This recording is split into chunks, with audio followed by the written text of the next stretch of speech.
in collaborazione con Glam Vision e K-Facli.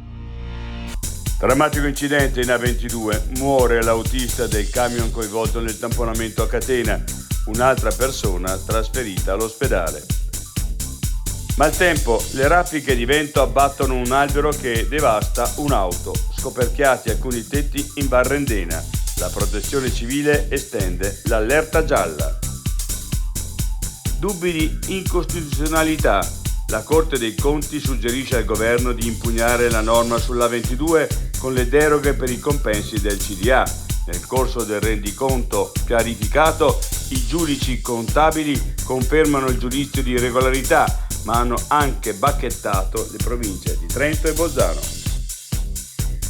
La mancata gara per l'acquisto dell'elicottero era stata bocciata dal Consiglio di Stato. Ora indaga la Corte dei Conti? C'è un procedimento, approfondimenti in corso.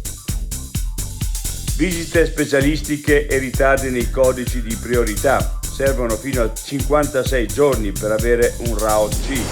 Segnana, impennata di richieste per forzare le liste d'attesa. I difetti visivi sono tanti: miopia, astigmatismo, ipermetropia. Il pregio è correggerli con occhiali davvero glam. Con Glam Vision puoi prenotare l'analisi gratuita della vista e poi sfoggiare i tuoi nuovi occhiali che possiamo creare per te. Scopri di più su glamvision.it.